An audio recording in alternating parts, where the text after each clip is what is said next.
Hi, is me friends. എല്ലാവർക്കും black town YouTube ചാനലിൻ്റെ പുതിയ വീഡിയോയിലേക്ക് സ്വാഗതം. എന്നുള്ള വിശേഷങ്ങൾ എല്ലാവർക്കും സുഖമല്ലേ? എല്ലാവരും ഹാപ്പിയല്ലേ? ഹാപ്പി ആയിട്ടിരിക്കുക. എനിത്തിങ് അപ്പോൾ life first go on always പോസിറ്റീവായി.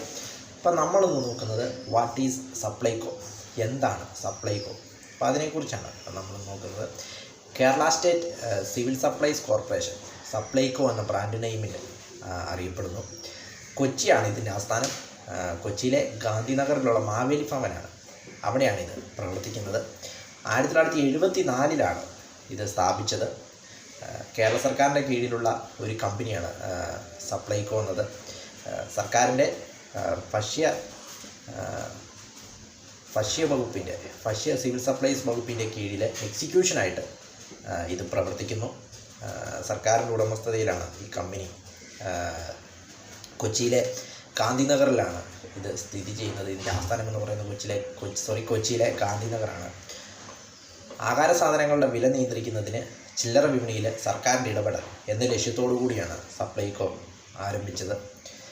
സപ്ലൈകോയുടെ ഓഫീസുകൾ സംസ്ഥാനമാകെ 5 ഓഫീസുകളും അതോടൊപ്പം 14 ജില്ലാ ഡിപ്പോകളും 56 താലൂക്ക് ഡിപ്പോകളും 1600-ലധികം റീറ്റെയിൽ ഔട്ട്ലെറ്റുകളുമാണ് സപ്ലൈകോയ്ക്കുള്ളത്. അതോടൊപ്പം 4500-ലധികം തൊഴിലാളികളാണ് ഇവിടെ വർക്ക് ചെയ്യുന്നത്.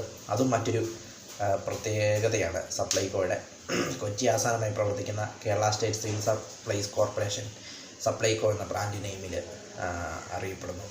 അതോടൊപ്പം സംസ്ഥാനമൊട്ടാകെയുള്ള സ്കൂൾ കുട്ടികൾക്ക് ഗവൺമെൻറ് കീഴിലുള്ള ആഹാര സാധനങ്ങളും എത്തിച്ചു കൊടുക്കുന്നതും സപ്ലൈകോയിലാണ്. ഏകദേശം 2 ദശലക്ഷത്തിലധികം കുട്ടികൾക്ക് ആഹാര സാധനങ്ങൾ ഉച്ചയൂൺ പദ്ധതി കൊടുക്കുന്നുണ്ടെന്നാണ് പറയുന്നത്.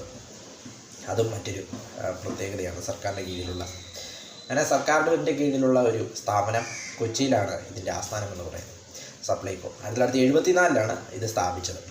വീഡിയോ ഇഷ്ടപ്പെട്ടാൽ ലൈക്ക് ചെയ്യുക, ഷെയർ ചെയ്യുക, കമൻറ്റ് ചെയ്യുക, സബ്സ്ക്രൈബ് ചെയ്യുക. വീണ്ടും പുതിയ വീഡിയോ കാണാം. അതുവരയ്ക്കും ടേക്ക് കെയർ, ബൈ.